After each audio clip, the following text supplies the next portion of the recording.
I hope you have your beverage, because you know it's coming up, right? Yeah, there'll be some simultaneous sipping. But I'm checking the stock market. It's a little bit up. A little bit up. Not nearly enough. But as soon as I get my comments going, we will launch into the best thing that will ever happen to you. Do-do-do-do.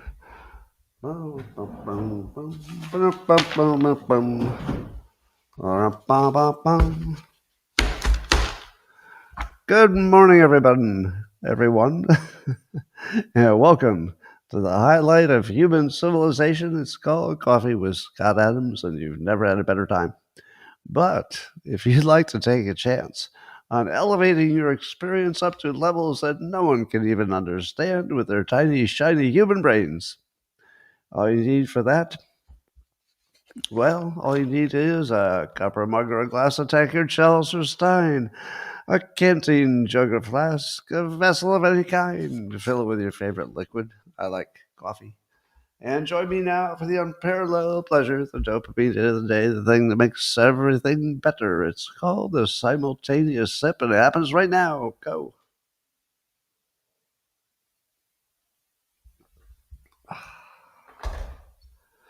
Oh yeah, that's called topping it off right there. Well, apparently today the robotaxi app from Tesla is available for download. I don't know what that implies for when you will be able to use your Tesla as a driverless sort of an Uber, but at least you've got the app. I imagine it will depend on your state and locale. In case I haven't mentioned it, my book, Loser Think, which was published a few years ago but got canceled when I got canceled, and it's back, but it's the second edition. Now, it's basically the same as the first, but it's the only way I could make it available by independently publishing with Joshua Lysek. It was amazing, and you should use him if you get a chance, or work with him, I should say. Don't use him, work with him if you get a chance. But I thought I would share with you one tip from the book Loser Think. Now, as you might imagine, loser think is what you would like to avoid. So you don't want to be the person who makes the mental mistake when other people are watching. So this is how to avoid those mental mistakes, and I'll give you one. If you ever find yourself online telling somebody to stay in their lane, you are a loser thinker. You know why that's such bad advice? Stay in your lane. This is not your expertise. Well, how are the experts doing compared to the people who have no expertise and are just guessing? It's pretty close to a tie, I would say. So if your argument is that the person involved is no expert in that field, you really have to consider what the experts versus the non expert track record is, right? You don't sound smart. I think there was a time when that would sound smart. So you have to adjust that to the current day. And you also have to think, tell me anything important in the world. Whoa, cat's destroying something in another room. Tell me anything in the world that was made that was important, like a real big breakthrough, by somebody who was an expert at that thing. It's like, Steve Jobs couldn't program. I could go down the list. Basically, nobody was an expert until they figured it out. So stay in your lane is the worst advice. And if you happen to say that to somebody, well, might be a little loser thing going on. All right, that's my commercial. It's only available on Amazon, but you can get it in 3 different forms. The audiobook will follow. That's not available yet. Well, apparently, according to Live Science, there's now an AI-powered robot dog that can play badminton against humans, which makes sense because most of the other animals, they don't play badminton. So if you're going to make a robot that plays badminton, um, you should make it so it can play against a human. Because if you make it to play against, let's say, a beaver or a squirrel, well, you're not really going to have any good matches because the beaver and the squirrel don't actually play badminton. So that's important. But I want one. I really want a robot dog that can play actual badminton. According to the video, it looked like it was pretty good. I would totally play badminton every single day with a badminton robot. So give me a price. Well, American Eagle, the clothing maker, says that the Sydney Sweeney commercial everybody's talking about with their Great Jeans campaign did so well that in just 6 weeks they're making all kinds of money, and their stock is up 25%. So, according to Variety. Um, well, I know it was a powerful marketing blitz because I bought 3 pair. Um, and they're all women's jeans. I thought that they would look better on me, but maybe it's just me. But man, that commercial was good. Well, NASA Administrator Sean Duffy is telling us that the U.S. is going to send 4 men up to the moon at the beginning of next year. Now, how many of you believe, because you watched Joe Rogan's podcast, that it might be impossible to get through the Van Allen radiation belt, and that therefore you believe that no one has ever been to the moon in the real world, that it's all been faked? How many of you believe that? And if you believe that it's not possible, and also has never been done, obviously, then I'm being visited by a cat. How many times will this cat put his tail in my face? That's 3. I think there's more to come. It's 4. All right, so what's fun about this moon launch, besides the fact that moon launches are obviously fun, is that it might convince people that the original moonshot either happened or didn't. If for some reason they decide they can't do it, or the astronauts died on the way through the radiation belt, then you would be quite justified in saying, maybe nobody's ever done it. But the fact that China is trying to get to the moon and Russia is trying to get to the moon and we're trying to get to the moon, I feel like the theory that the Van Allen belt has prevented anybody from getting to the moon could be retired, don't you think? If you believe that, are you ready to retire it? But you could wait until the beginning of next year and see if somebody survives doing it. Then you wouldn't have to wonder. You could watch it if you believe the news. All right. Now, you know what people will be saying? People will be saying, oh, so you're telling me it's a total coincidence that the first time that we seem to be able to prove that we went to the moon is exactly when AI can make an image that's fake that looks exactly like it happened. So those 2 things just coincidentally happened at the same time, just when you wanted to fake a moon landing. Oh, look, by coincidence, the exact technology you would need to fake video of a moon landing is available. So I guess the conspiracy theorists will have something to play with there. Well, is there any studies that they could have avoided by just asking me? Yes. Cambridge University Press is talking about how there was a new study, Cambridge, in the British Journal of Political Science, and it showed that small business owners are more likely to be right-wing. Now, I would call that conservative or right-leaning. Do you think that they needed to do, did they really need to do a survey to know that if you spend 5 minutes running your own business, the one thing you're going to want less of is the government. It feels to me that anybody who's had the small business experience, and I have with 2 restaurants, that you're battling the government and the law. So it turns out that as a restaurant owner, small business owner, that I thought I was going to be doing, making fun decisions about the decorations and, what's on the menu and stuff. But you spend half of your time at least battling with lawyers and lawsuits and insurance problems, and your bank is mad at you, and it's and regulations. I mean, we couldn't even put up a sign that was big enough for people to see that we had a new restaurant. Now that's a government problem.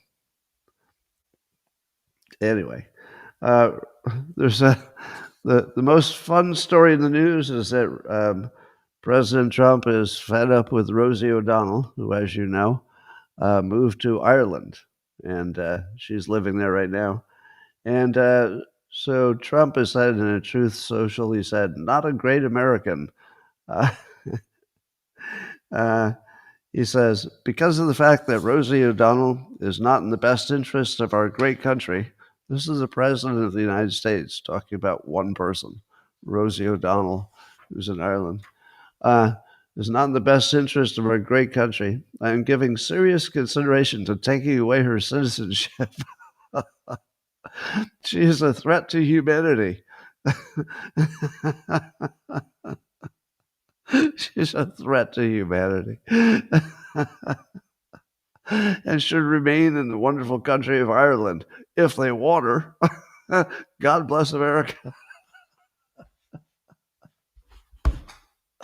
He is the best shit poster in the history of the world. Do you know what my favorite part of this is? Well, I've got a few favorite parts. One is it will absorb the press's attention, and they're going to use up all of their time with the public talking about this ridiculous story, and he knows it. He knows they're just going to chew up all their criticism time talking about this, and that the public's just going to be sort of laughing at it. Um, but the best part is this: sooner or later, some member of the press is going to say, "Are you really serious about this?" And he'll probably say something in a Trump-like fashion of, "Well, we'll see. Haven't made a decision, but there's a good argument for it." Something like that. And then, what will the member of the press, of course, ask next?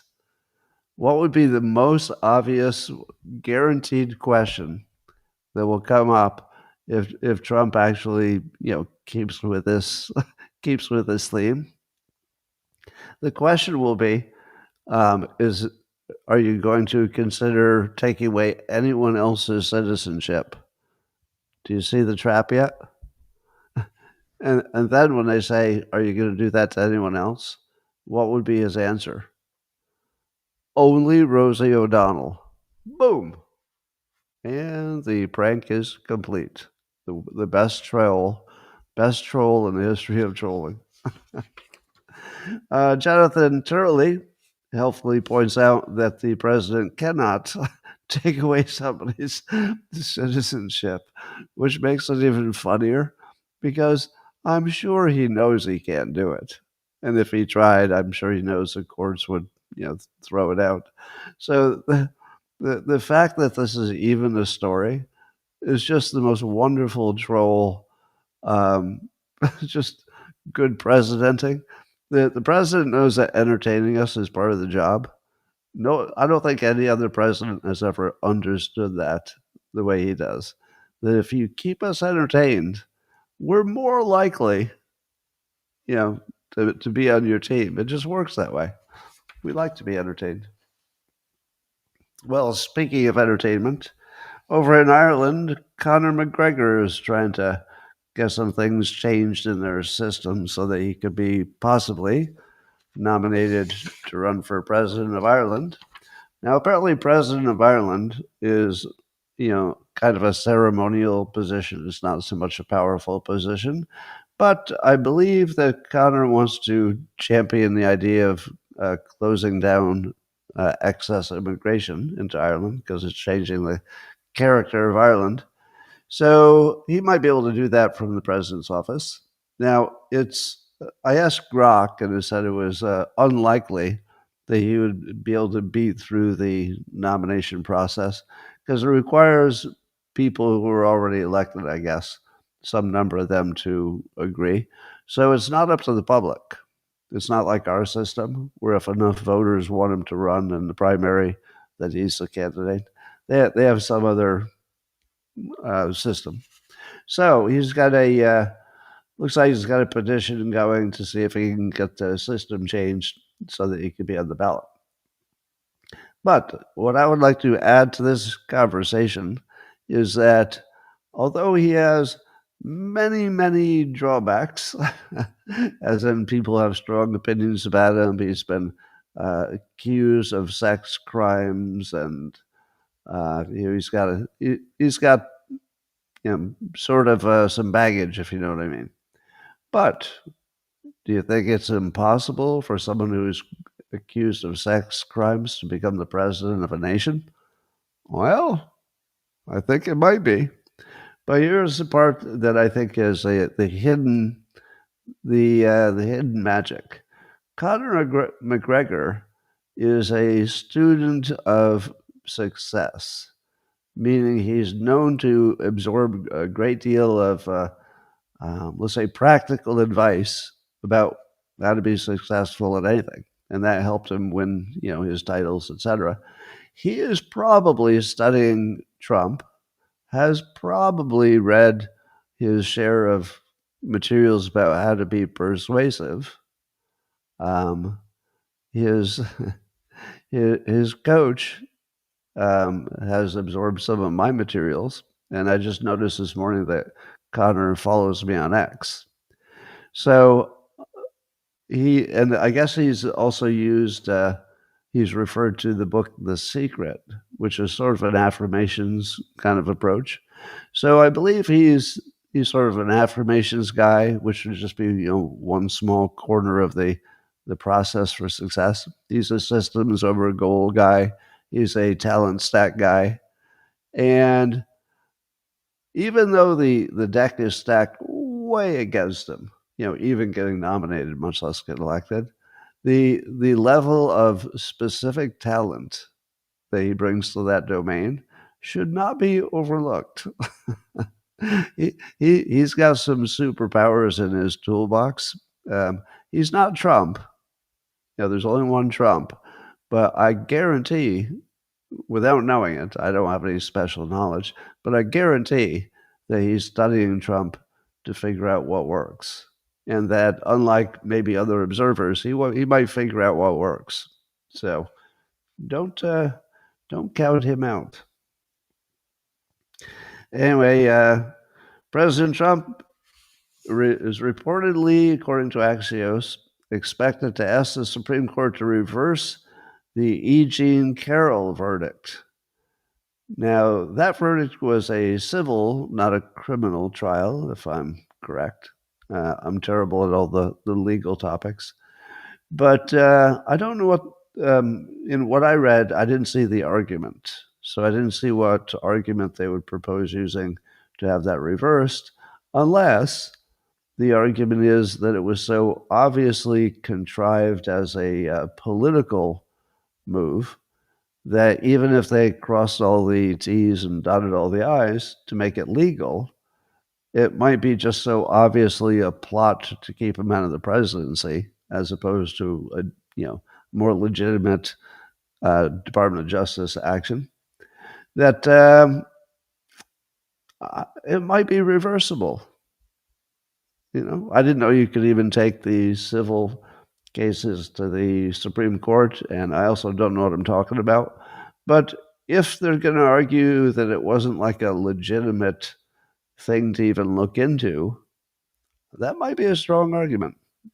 So we might get surprised by that one. All right. I've got a cat as a table here. All right, Gary the cat, you're going to have to hold my notes. So that's Gary. He's sleeping in front of me between me and my camera, so he'll be holding my notes on his belly while we continue. Good job, Gary. All right. Don't move. Stay right there. So apparently, according to Futurism, Frank Landimore is writing that Medicare might start paying some AI companies. I think they're going to do a test to see if they can find AI companies that would reject some claims for service, some claims for medical care. So I think the idea would be that the AI would do all the tough work of deciding what things to accept or reject. But here's the problem. The New York Times reports that the AI companies selected for the experiment will get paid a share of the money they save by blocking people from their health care. So, in other words, the AI will be optimized and the AI company will be incentivized to help people the least that they can with whatever good AI argument they can make for not helping people. Now, of course, the objective is to reject the fraud and the things that they're not supposed to be paying for. But if the AI company gets paid for how much they can stop, what do you think is going to happen? Now, it's an experiment, so maybe they'll experiment and they'll find out what they can do. Just ask me. You could stop this and just ask me. What do you think will happen when you incentivize the AI to block people's health care by using clever arguments that would sound valid?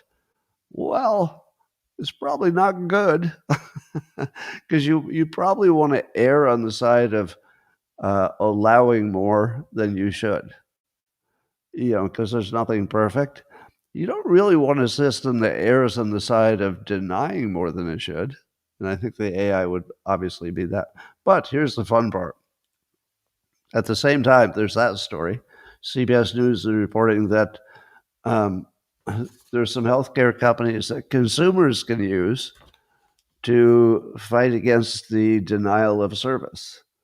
So if somebody uses an AI company to deny you service, you could call your own AI company. One of them is called Counterforce Health, that uses AI to make phone calls and to pester the whoever denied you the health care. So you can fight for your health care using AI that might be fighting against another AI. So that's where everything's going. Well, in puzzling news, Paramount is going to buy Barry Weiss's Free Press. So Barry Weiss founded the Free Press, and apparently is doing gangbusters because it's only been a few years, and it's I would think, the hardest market that anybody could ever make value, which is the most crowded, difficult market, which is news. But the Free Press has been offered up to $200 million, and they would offer her a senior editorial role as CBS News. So I don't know if it means it would be rolled into CBS News or she would just have a dual role. But does that make sense to you? Does it make sense that it would be worth $200 million? Doesn't that? So my first assumption is there's probably something wrong with the reporting. Because it might be like 200 million if you meet these goals over X number of years or something like that. I have trouble believing that whoever owns all the equity would get, collectively $200 million check up front. That feels high. I don't know. But Paramount knows what it's doing. So I'm sure they've looked into it. It could also be, isn't Paramount run by Larry Ellison's son? So he would be sort of pro America First, Trump. I don't want to put words in his mouth, but it would sort of make CBS under the control of somebody who's a lot more independent and would have a lot more Of course, everybody's controversial these days. I think there's some controversy about Barry Weiss. I don't even know what it is or whether it's valid. But everybody's controversial after a certain point of notoriety. All right. So Tim Kaine, you know Tim Kaine, who didn't become vice president. Apparently, he had a little debate with Ted Cruz about where our rights come from. And the question was from God or from the government. And Tim Kaine was scoffing at the notion that rights come from God and didn't think that the Constitution would suggest that that would be the case. Ted Cruz, who he knows his Constitution, argued back on X anyway that he better read the work of the founding fathers because he argued that God is the source of our rights. And Tim Kaine argued that the government determines your rights. Now, I'm going to take a third approach. Whether or not it's, let's say, you don't need God to make the same point that Ted Cruz would be happy with. So let me explain. Whether God created everything or we're just here for some other reason, whatever that reason is. So whether it's evolution and chance or any other model, once you're here, you don't need to refer to God to say that we have all the rights that have not been yet restricted by our government. So it's just cleaner and easier to say that we all have every right to do everything except what the government restricts. And that gets you to exactly the same place as if you say God created these rights and we're interpreting what God had in mind. Because that brings with it a small but real risk, which is if something happens in our form of government or who's in charge changes, it might be a different God that they're looking at for your rights. You know what I mean? So if we, or let's say someone else became a Muslim dominated country, they might also agree that your rights are assigned by God, but their version of what God would assign would be very different. So there is some risk of interpreting what God meant for your rights. So I would say you can maintain your God belief and even that God gave you rights, but when you're debating it in the public forum, it's just cleaner and easier to say, no, you have a right to do everything, except what the government specifically takes from you. Governments don't give rights. As soon as you imagine that somebody's giving you rights, be it God or be it the government, then you don't really understand rights in the most productive way. The most productive way is you have every right until somebody who can put you in jail tells you you don't. And well, then I could argue you still have the right. You just better not do it. All right. Apparently, a judge has invalidated Trump's work against Harvard. He wanted to make them give him large amounts of money and all that. And apparently, Harvard did a good job of suing to stop that. And the U.S. District Judge Allison Burroughs is trying to restore the funding, government funding to Harvard. Now, I have to say that I'm not surprised. I don't know how it'll end. Maybe a higher court will still back Trump. But it doesn't surprise me that Harvard, of all places, could put up a good legal battle. Because the whole point of Harvard is it's, the best of the best. And even with DEI, it's like the smartest people around. So, but they also have, the Harvard Law School, and they're the most connected people in the world. So you would expect that the most connected, capable, high-level lawyers in the world would know how to get to a judge who could give them what they want, which is half of the game, maybe more than half. So don't be surprised when you see Harvard able to put up a good fight in the legal sense. Well, here's some Epstein news. Surprise, there's no new news. But there's lots of people making actions and activities. We'll see if any of it turns into anything new.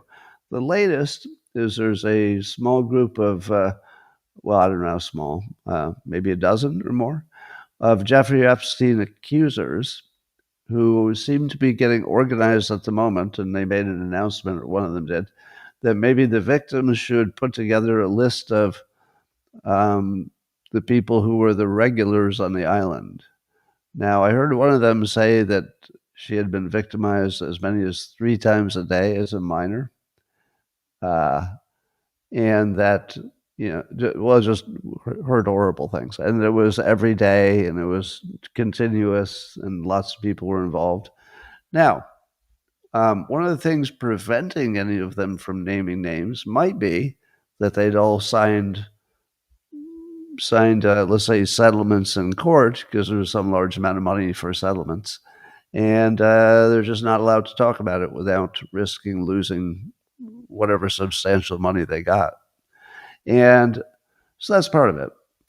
But there's also the problem that if the only thing you knew is that someone was a regular, or that you knew that they had visited the island, you have that problem of people who literally broke no laws and didn't do any of the naughty stuff, whose lives would be pretty well ruined by the release. So what do? Well, and then how do they prevent, payback and getting sued and all that? Because they would all get sued if they mention the name of some billionaire and there's no hard proof that they did anything wrong. I mean, the lawyers are going to just destroy these poor victims.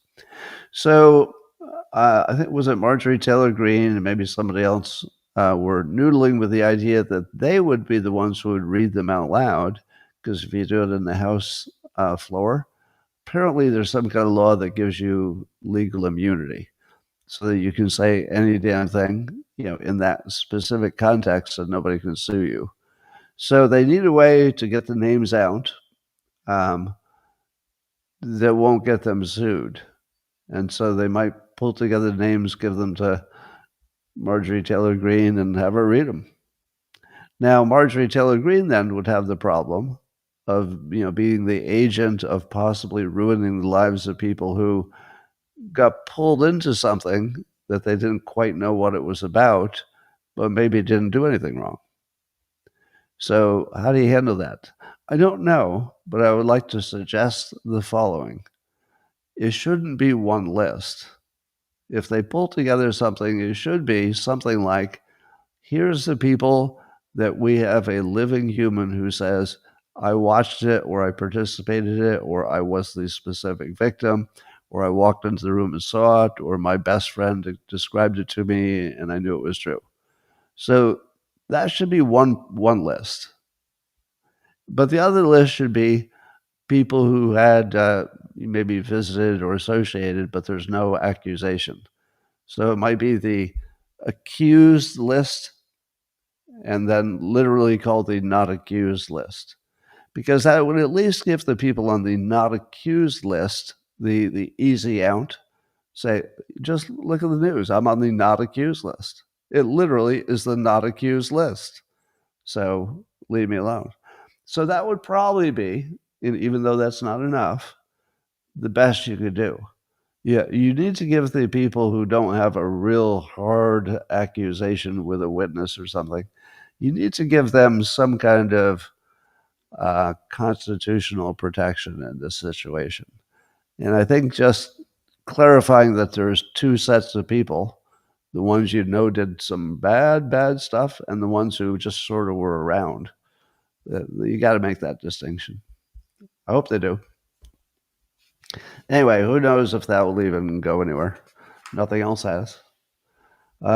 Mayor Bowser of D.C. is not only in favor of Trump's helping with crime by putting in some National Guard, she's also saying that they need a lot more regular police, and they've got openings and they're hiring as fast as they can, and that's all good.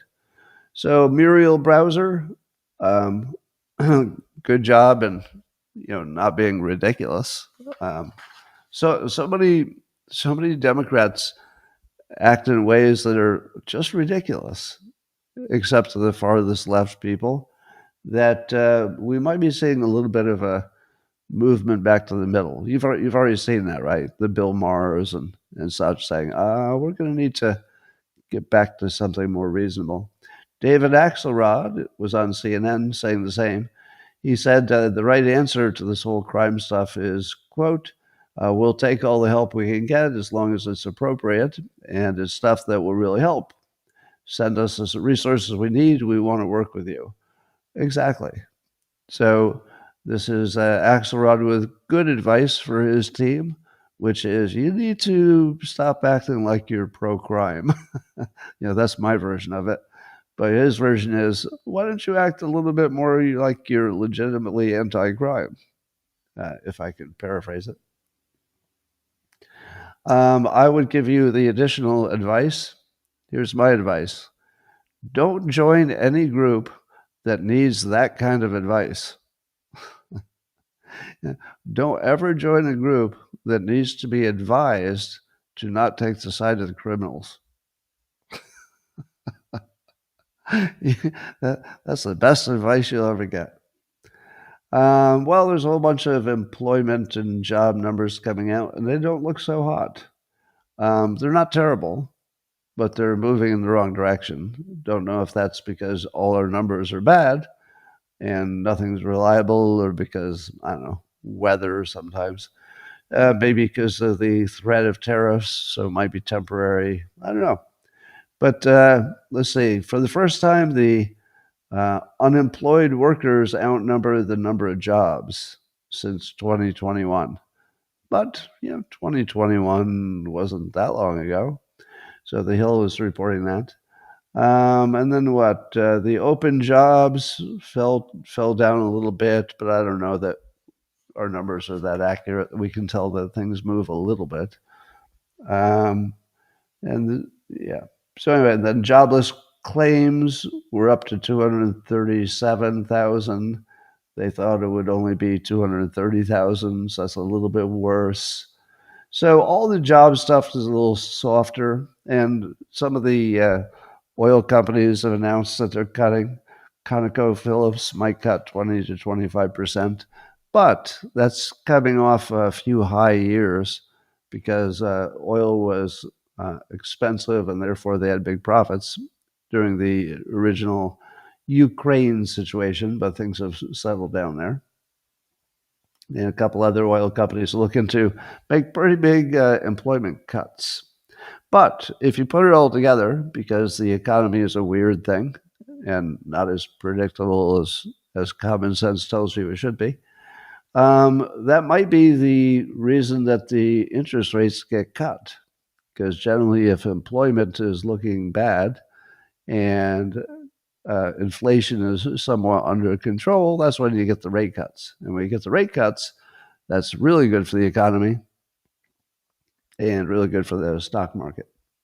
So bad jobs report equals, weirdly, maybe things are going to speed up in the next few months. And the Washington Examiner says that the Trump economy has raised optimism to a 4-year high. So it's still not more than 50%, but 44% now, which is much higher than it used to be. Think things are on the right track. So, as I often remind you, the economy is based on expectations and resources. We usually can find ways to get the resources in today's world. So the expectations are what are kind of dominant. And when people think things are going in the right direction, then they invest and they hire people, and then things do go in the right direction. So that's important. Apparently, Bill Cassidy, who's a Republican, and also the Pfizer CEO have both said that Trump should be considered for the Nobel Prize for Peace based on his warp speed COVID vaccination work. So Do you think that the warp speed project, which brought vaccinations to us, well, don't call them vaccinations, I got it, shots, to us faster, is that a peace operation? Was there a was there a war I didn't know about? All right. What's funny about this is that um, Trump has planted in people's heads the idea that there's some reason he should get a Nobel Peace Prize. So he's made it a thing that we think about. If you had never thought about it, the odds of him getting one would be lower, I think. But the fact that everyone sort of just thinks about it now, because he's just inserted it into our minds, uh, and this is a good example because I don't think most of you would think that no matter what you thought of the shot, that had anything to do with peace. It had nothing to do with peace. But everybody sort of understands that if you want Trump on your side, it would be really helpful to publicly say he should get a Nobel Peace Prize. I feel like everyone has tried that now. Like everyone who wants him to be on their side thinks, what would be the best way to get him on our side? I've got an idea. But he gets the Nobel Peace Prize for whatever. Doesn't matter what. Anyway, I do respect President Trump for demanding that we find out for sure whether his Project Warp Speed saved lives or killed people. And you know what he wants? I mean, he wants it to be that it was the greatest thing that he saved lives. But he's also clearly open to the argument of a lot of people in his base that the data doesn't support that. So he's asking for better data. And I like that because so easily he could have stuck to his guns and just said, no, it's the best thing ever. Give me the Nobel Prize. But he's not. He's saying, I don't know if it was good or bad. And because the data is sketchy. And he's demanding that they have better data. So I don't know, whichever way that goes, I'm happy that he's asking for it. There are some reports that are being denied, I think. Post-millennials writing about this, that Trump might at least be considering giving Curtis Sliwa and Eric Adams, who are both running for mayor of New York, some kind of job offer to get them out of the race so that Cuomo would have a better chance of beating Mandami the commie. I think there's some question about whether that's real. Maybe it's just something some advisors talked about, but not too serious. But my question was, why would that be legal? Would it be legal to effectively bribe somebody to get out of a race? There's no law against that? If doing so kind of would guarantee who won the race, it wouldn't be illegal to bribe somebody to quit? I don't know. How does that work? It might not be illegal. It feels like one of those things that feels like it should be illegal. I don't know. But if it's not illegal and it works, I suppose it's on the table. The Epoch Times is reporting that one of the engineers in Elon Musk's AI company, XAI, an engineer is being sued for allegedly stealing trade secrets. And I wonder how common that is. Part of me thinks that every AI company has somebody who's already stolen the code. What do you think? And then I ask myself, how many employees have access to the really important parts of the code for an AI company that's all code? How many people? Wouldn't you imagine that there would only be, I don't know, 3 to 5 people who would have that access, and they would all have to agree to make any kind of a change? I don't know what kind of controls they put on that, but it kind of makes me wonder if every AI company's code will be stolen and maybe even released to the public under the hypothesis that the world is a better place if all the code is public, which would be bad for the AI companies, but maybe somebody would think it's good for the public in some way. I don't know that it would be. But you can imagine somebody arguing that. It's like, no, you can't have some companies owning AI. It must be set free for everybody. So I'm going to say, even though the people who steal that stuff might get caught, I'll bet it will still happen because people always think they can get away with it. So I don't know how you solve that. Well, I saw a report that the company Polymarket, that's an online gambling firm, so you can gamble on political things happening and stuff like that. It's been cleared for U.S. adoption after some board, CFTC ruling. Zero Hedge is writing about this. But what's interesting about it is that one of the investors of Polymarket is Don Trump Jr., and he's also an advisor. So fairly soon after Don Jr. became an investor, they got approved to operate in the United States. Now, do you think there will be any pushback, as in, he got some special treatment? Well, I don't know that he got any special treatment, but don't you think that the reason that he was, maybe who they courted to be an investor, because they knew that if he were an investor, maybe some doors would open that wouldn't ordinarily open. It would be a smart thing to do. So every company tries to put on their board or have investors who have more than just the ability to be on a board or the ability to invest. They look for people who are twofers, that they have some kind of network of contacts, or they have some superpower, or they operate some other company that's vital to what you're doing.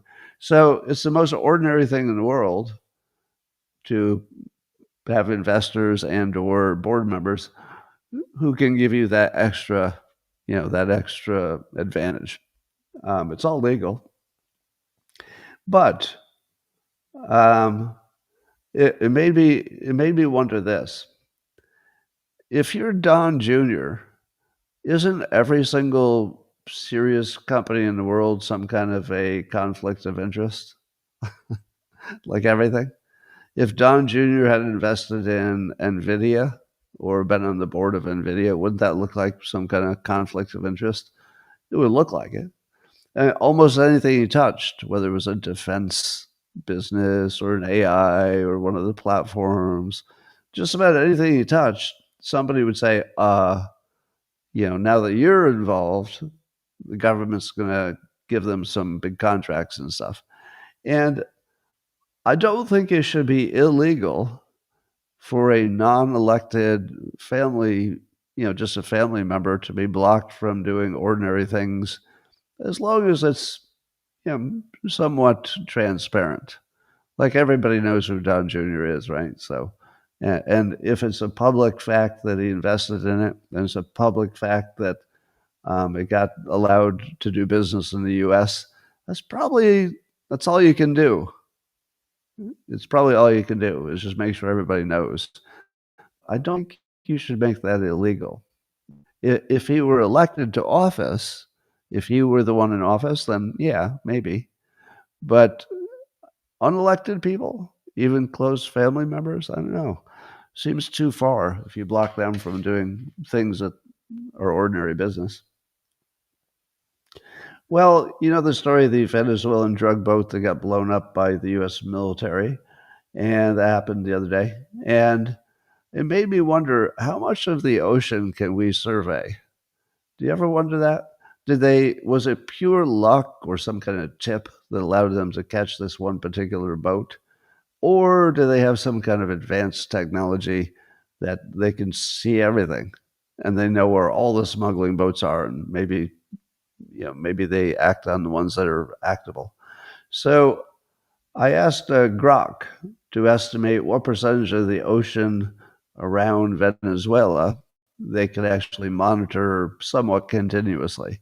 And it said maybe 70 to 90% of the ocean within 200 to 300 nautical miles of Venezuela. Now that's Grok. So I don't know if it really could make a reasonable estimate, but it did describe to me all the ways in which they watch the water. So they've got a number of aircraft that are flying all the time, but there's not an aircraft over every inch of the water all the time. They got satellites, but again, those are sporadic. Um, they've got drones, and then they've got the ships themselves, and they would have some kind of perimeter that they're watching all the time. So, but apparently, what makes this feasible is that there are some places that are far more likely to have this traffic. So they're going to put more resources where they know they got a higher chance of catching somebody. So I don't know. Marco Rubio said, Secretary of State, he said the U.S. has a long and for many, many years established intelligence that allows us to interdict and stop drug boats. So in other words, they get tips. They've got some kind of intelligence where they can tell where the boat's going to be and stop drug boats. And we did that, and it doesn't work. What will stop them is when you blow them up, when you get rid of them. Well, I don't know if it will stop them. We'll find out. But it's a heck of a theory. I mean, I'm pretty in favor of it, as you know. And saw a video this morning. Judge Janine was standing in front of a gigantic warehouse full of barrels. And the barrels, 1,300 of them, were seized by law enforcement. And they were full of precursors that were added to the cartels.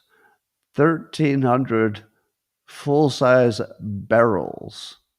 Now, I'm no meth user, but correct me if I'm wrong, the physical amount of meth is very small, right?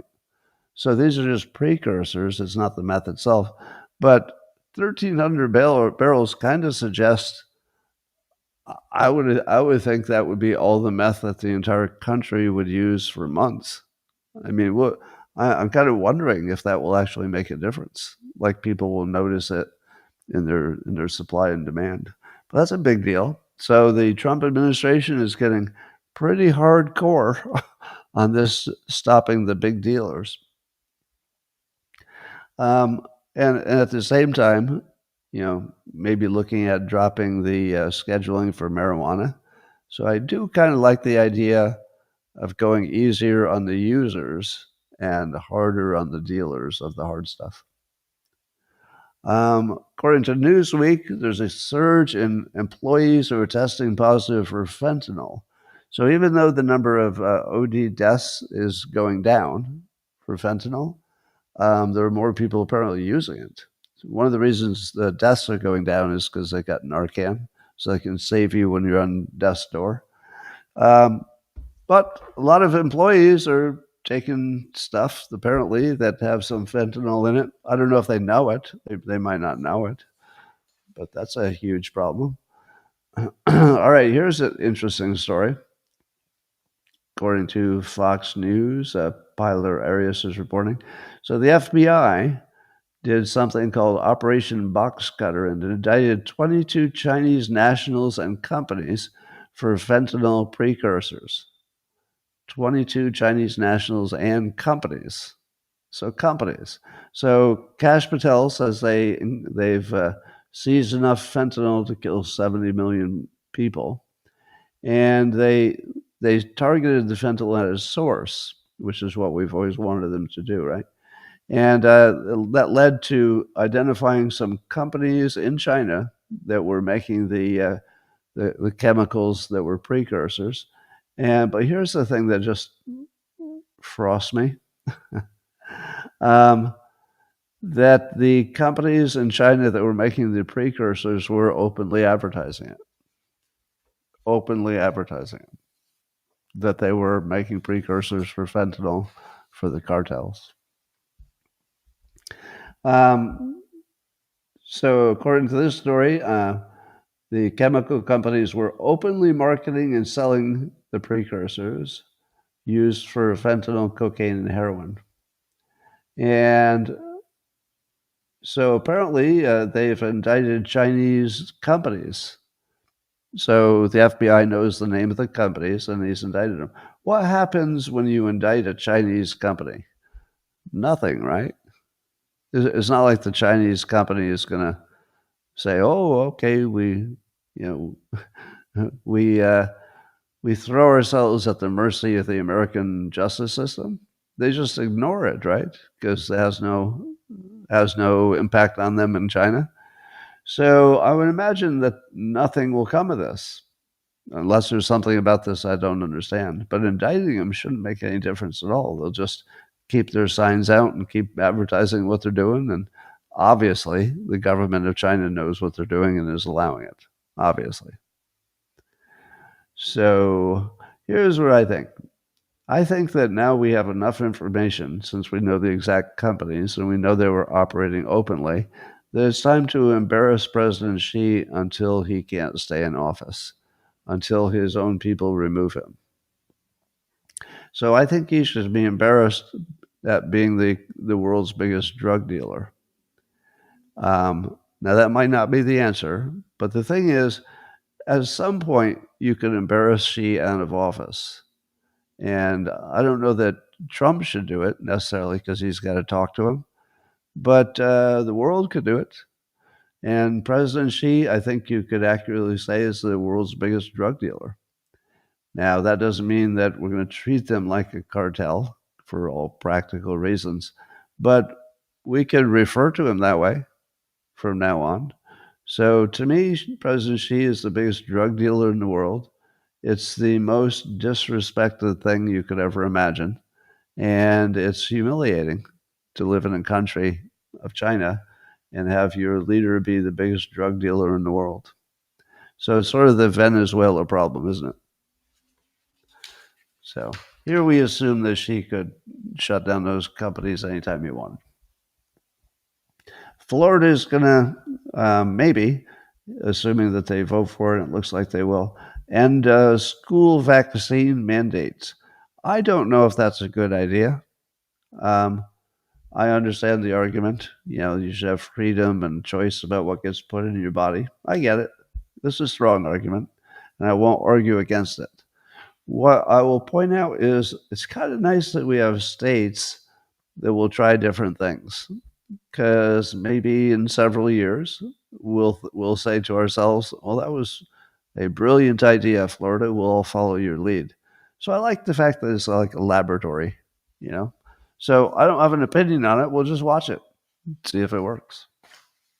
And anybody can get the vaccinations if they want them. So that should be enough. In South Korea, their birth rate problem is so bad that it's only at 0.75. So every person is only replacing themselves with 3/4 of a person, statistically. It's the lowest, oh, wow, the lowest birth rate on Earth. Yowzer. And their population is on track to shrink by nearly a third by 2072. Bloomberg is reporting this. So one of the things that's happening as a result of that is that some big companies in South Korea are offering bonuses to women who have babies. Employees, I assume. Must be employees. Employees and their families. $72,000 per baby. $72,000 to have a baby. And plus in-house daycare until 9:30 p.m., emergency babysitting, and temporary cover for parental leave. So they're basically, let me ask you this. Why is it true that birth rates used to be higher? And the answer is because it used to be cash positive operation. If you were running a farm, having more kids probably was all good because you had more people to work and protect you and protect your assets and all that stuff. But when it became, because of the way we've organized modern economies, when it became an expense, then immediately there was less of it. And when it became a really burdening expense, then it became an emergency. So far, what we've noticed is that if you get the economic incentive right, things move in the right direction. And they do say it moved a little bit already, but 72,000 per child is sort of on the borderline of being a profit center, isn't it? I mean, later the child will cost them enough money that it's not worth it, or it's not cash positive. It will still be worth it, but it won't be cash positive. Um, I don't know. Might work, but maybe it'll take $150,000. Almost anybody would have a baby for 150. 72, you might get a third of the people say, "I'll do that. That's better than working." And I suppose you could work too, right? Because they're doing a daycare. So I guess you don't have to quit your job if you're working, if you're a woman. So you could get to 72,000. You could also get leave. Looks pretty good. I saw a post from Peter Diamandis, MD. He says if you retire at 55, you're 89% more likely to die within 10 years. And the idea is that, people who have a purpose in life seem to live longer. But I would like to put some doubt in that study, which I'm sure was not a double blind, because the only way you could do a double blind would be to what? Select some people and tell them they're going to retire even if they weren't planning to. How would you do a double blind? I don't know that you could. So that's the first red flag, is it's not a whatever study did this, is just some correlation they found. But I would like to inject this possibility. I believe that one of the biggest factors in when people decide to retire, assuming they can afford it, is how long their parents lived. Has anybody had that thought? If your parents both lived to 100, then you probably think, I think I'd better work until I'm late 70s just to be able to even afford to, retire. And you might think, well, I'm going to, I'll be so bored if I'm retired for, I don't know, 40 years. I'll just be bored. So I believe that if your parents died at 70, you say to yourself, I better retire as soon as possible so I get a little fun retirement. I might not have long. So it could be that the self-selection of when people retire is because they look at their own health, and then they look at the genes of their parents and how long they lasted. And if it doesn't look good, they retire faster. And so that would suggest that people who retire were the ones, with the medical disadvantages that would suggest they'd more likely to die. Anyway, apparently ice, not the frozen water kind, but the oops, got something going on here.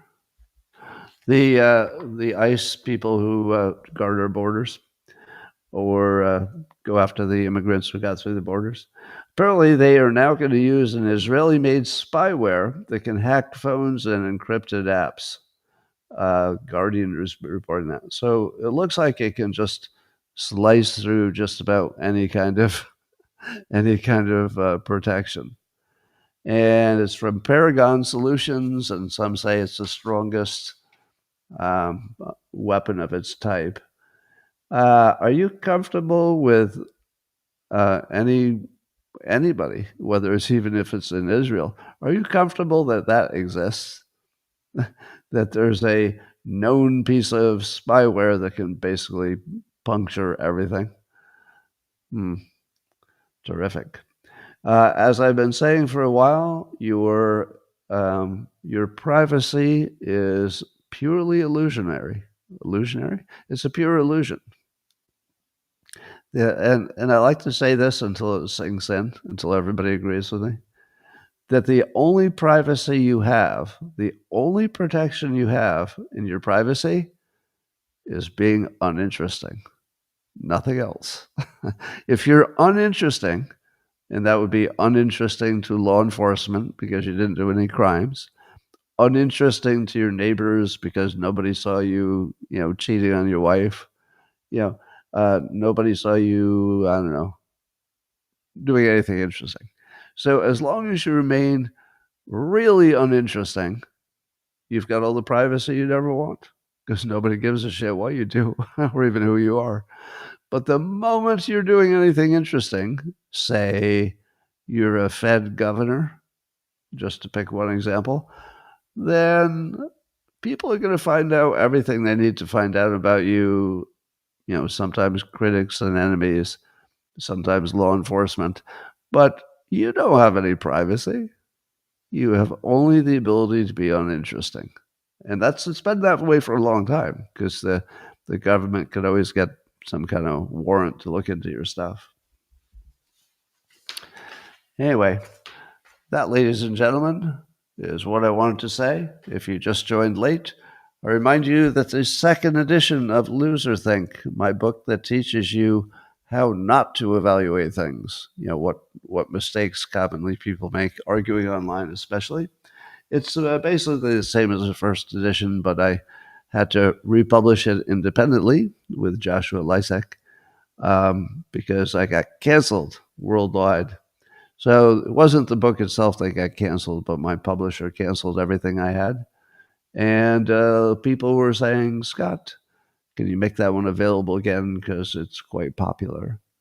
So the best way to use it is if you see somebody using a bad way of thinking, I encourage you to take a picture of the page of the book in which I describe why it's a bad way of thinking, and you just post it on X. So because it's in a book, it will make it feel like it's official. You'll win every argument. All right, I'm going to talk privately to my beloved subscribers on Locals. The rest of you, thanks for joining.